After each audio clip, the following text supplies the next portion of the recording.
के जाने से कहीं कोई अनर्थ ना हो जाए। और फिर बाबा ठीक ही तो कह रहे हैं, है तो ये अतिथि और अतिथि देवो भव। जो भी हो, हमें इन्हें प्रसन्न करके यहाँ से भेजना चाहिए। रुकिए बाबा।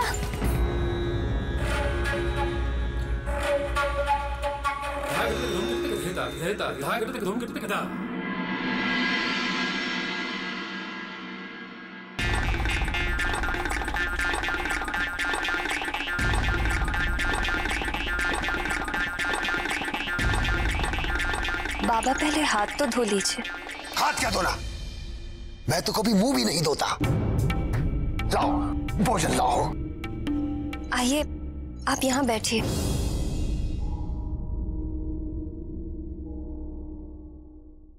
नहीं, मैं तो यहाँ बैठ जाऊंगा।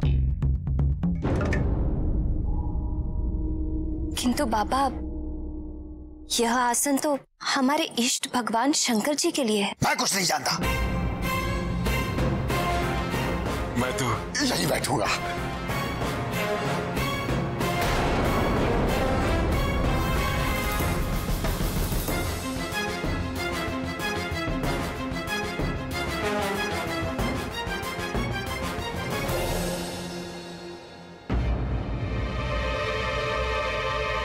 खड़े खड़े एक दूसरे का मुंह क्या देख रहे हो?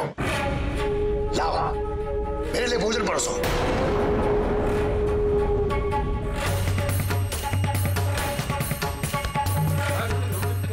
अच्छा, तुम लोग मुझे यहां बैठा देखकर कूद रहे हो। मुझे तुम लोगों का ये भाव तनिक भी बा नहीं रहा है। यदि ऐसे ही रो रो के मुझे भोजन कराओगे तो मैं सच कहता हूं, मैं एक दाना भी नहीं खाऊंगा। मैं ऐसे ही चला जाऊंगा। नहीं नहीं बाबा, ऐसा अनर्थ ना कीजिए। आप बैठिए, मैं आपके लिए भोजन परोसती हूँ।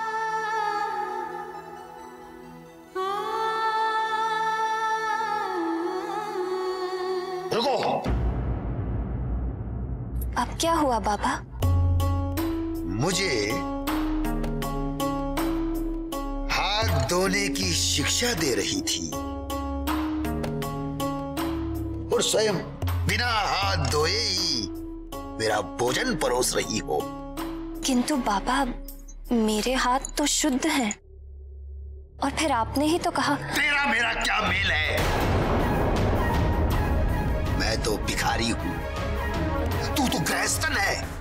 तुझे तो शुद्ध अशुद्ध का विचार करना चाहिए। जाओ मेरे हाथ धो कर आओ।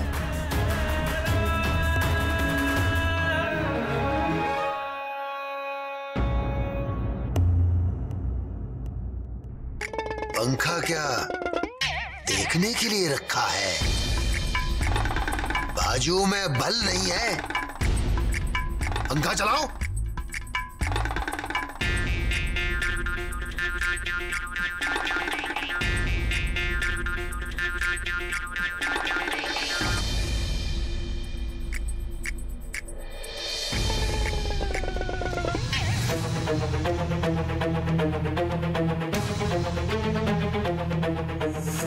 बाबा, भोजन प्रारंभ।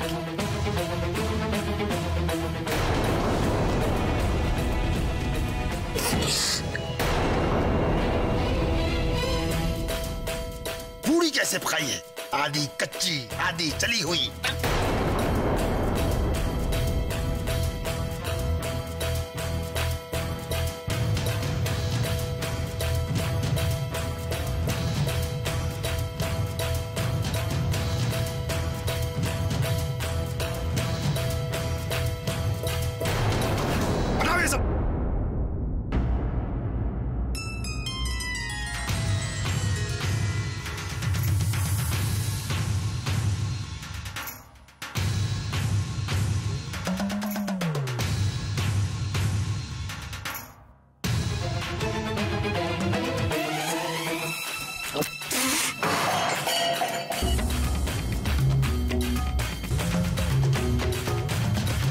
बड़ी आशा से तुम्हारे द्वार पे आया था कि बरसों पश्चात एक अच्छा भोजन करने को मिलेगा।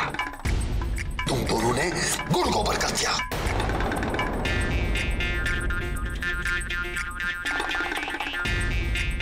फिर भी अच्छा ही हुआ, मैंने तुम्हारा सत्कार स्वीकार कर लिया।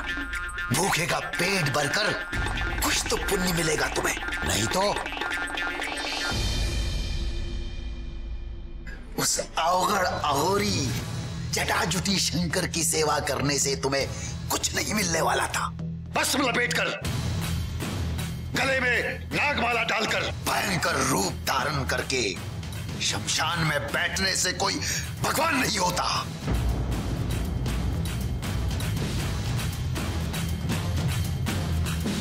अरे वो तो लोगों को डरा धमकाकर भगवान बन बैठा है, इष्ट बनाना ही है। इससे पूछो, मैं तुम्हें बताता हूं कौन सा भगवान तुम्हारा भला कर सकते हैं। बस कीजिए बाबा।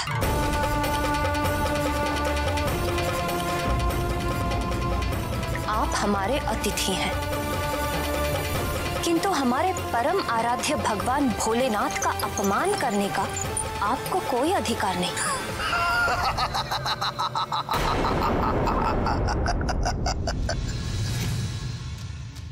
इसमें अपमान क्या है बालिके? जो सत्य है वो सत्य है। क्या शंकर शमशान में नहीं रहता? क्या वो भस्म लगाकर नहीं घूमता? क्या वो जटाजुटी अघोरी नहीं है? हाँ, रहते हैं वो शमशान में। हाँ, लगाते हैं भस्म, किंतु जहां अपने भी साथ छोड़ देते हैं उस शमशान में रहकर वो जीवों को शरण देते हैं और भस्म लगाते हैं उन्हें जीवन की व्यर्थता का उपदेश देने के लिए।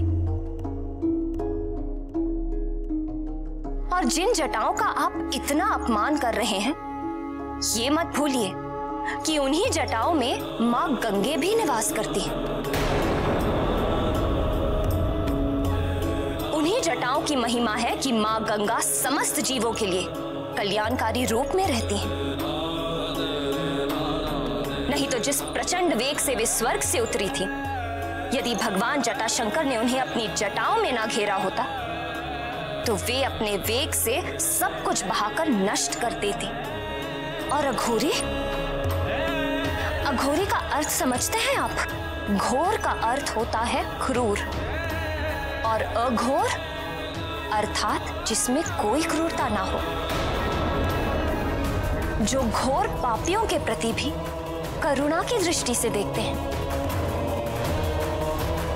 ऐसे हैं मेरे भगवान भोले शंकर।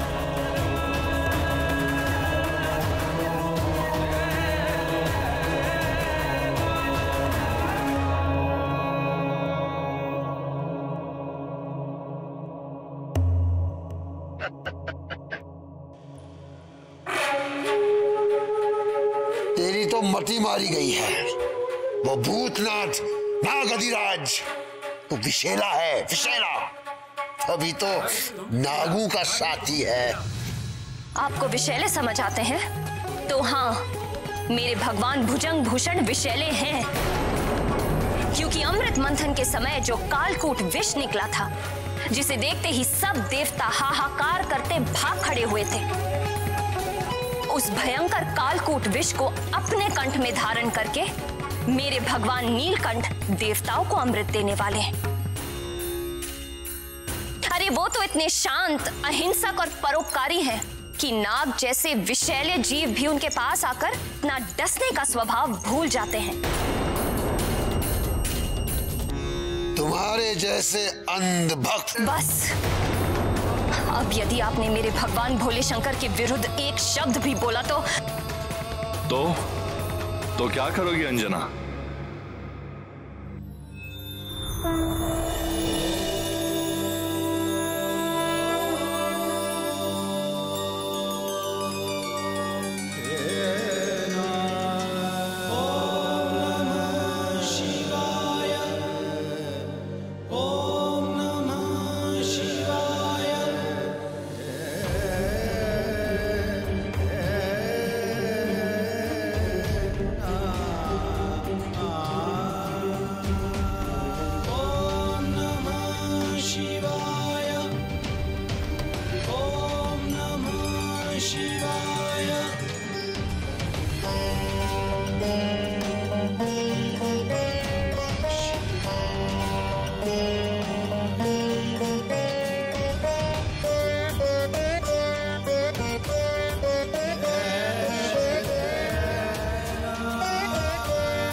तुम अपनी परीक्षा में सफल हुई पुत्री अंजना। मैं तुम्हारी भक्ति और तपस्या से अति प्रसन्न। तुम्हारी मनोकामना पूर्ण होने का समय आ गया है। शीघ्र ही वायुदेव के द्वारा तुम्हें मेरा प्रसाद प्राप्त होगा।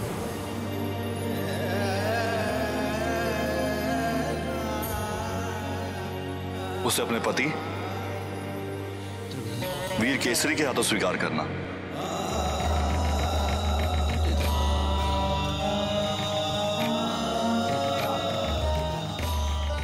तुम्हारा होने वाला पुत्र समस्त संसार में अपने बल और पराक्रम के कारण विख्यात होगा। परम भक्त होगा और परम ज्ञानी भी। कल्याण हो।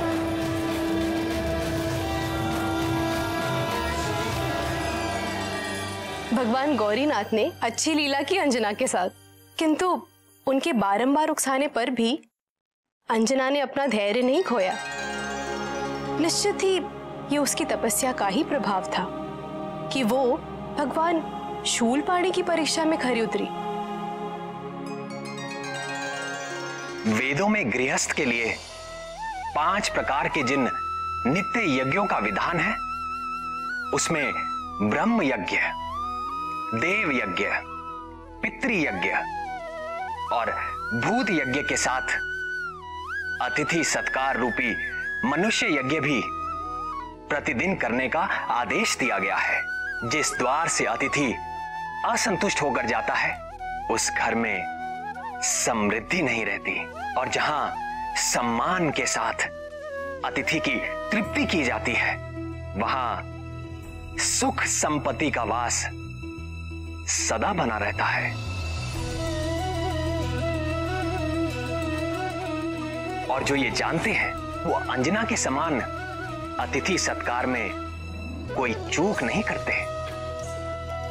हर प्राणी के द्वार पर उसके भगवान अतिथि रूप में एक बार अवश्य जाते हैं,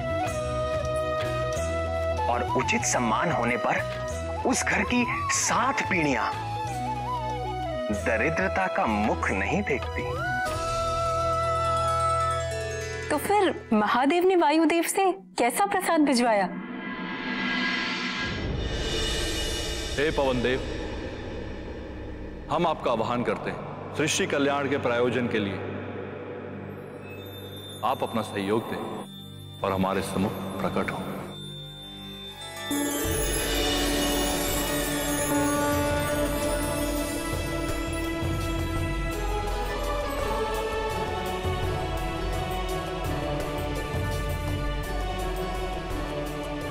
जगत जननी माता पार्वती और जगत गुरु भगवान भूपति की जय हो। मैं कृतार्थ हुआ महादेव। अपने तेज को वहन करने के लिए आपने मेरा चुनाव किया है।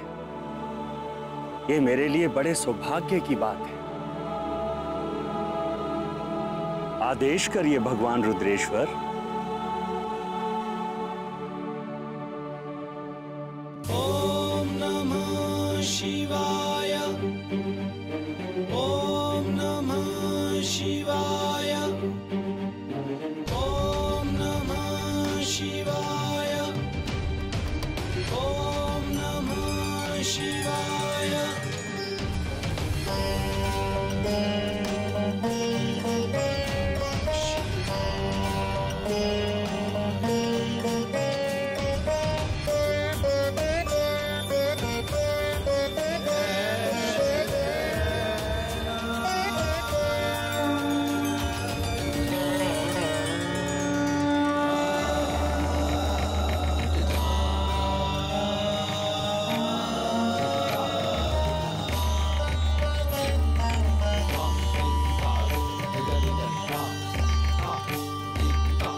आप जानते हैं कि आगे आपको क्या करना है।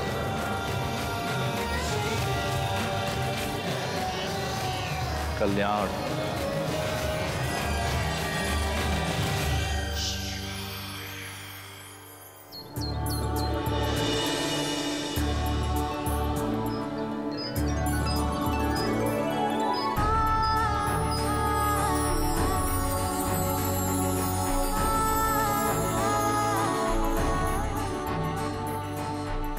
प्रिय, मेरा हृदय धड़क रहा है। लग रहा है कि कुछ अलौकिक घटने वाला है। तुम ठीक कह रही हो प्रिय। मेरा हृदय भी एक विचित्र आनंद से भर उठा है। और देखो ना, ये समस्त प्रकृति भी उल्लास में खिल सी गई है। लगता है आज सब कुछ हमारे अनुकूल हो रहा है। ये सब कृपा निधि भगवान भोले शंकर का आशीर्वाद है। देवी अंजना, वनराज केसरी, मैं पवन देव हूं। भूत भावन भगवान शंकर और माता भवानी का संदेश लेकर आपके पास आया हूं। वे दोनों आपकी श्रद्धा और तपस्या से अति प्रसन्न हैं और उन्होंने अपने आशीर्वाद के रूप में यह प्रसाद भेजा है। ओम नमः शिवाय। हे वानर राज, देवी अंजना के लिए इस फल को आप ग्रहण करें। ओम नमः शिवाय, ओम नमः शिवाय, ओम नमः शिवाय, ओम नमः शिवाय, ओम नमः शिवाय, ओम नमः शिवाय।